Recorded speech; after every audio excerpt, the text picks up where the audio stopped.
Inilah momen penampakan belasan kendaraan lapis baja Ukraina yang keok di Vesel. Rekamannya beredar di Telegram pada Minggu 3 November 2024. Tampak kendaraan lapis baja yang bak berserakan di sepanjang jalanan Vesel. Dalam keterangan unggahan disebutkan, inilah jalanan kematian di Vesel bagi tentara Ukraina.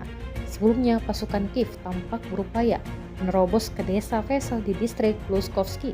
Namun, Rusia mengklaim operasi tersebut gagal dan menimbulkan kerugian besar. Pasalnya, angkatan bersenjata Ukraina gagal menciptakan jembatan lain di wilayah Rusia. Rekamannya pun menuai berbagai komentar dari warganet.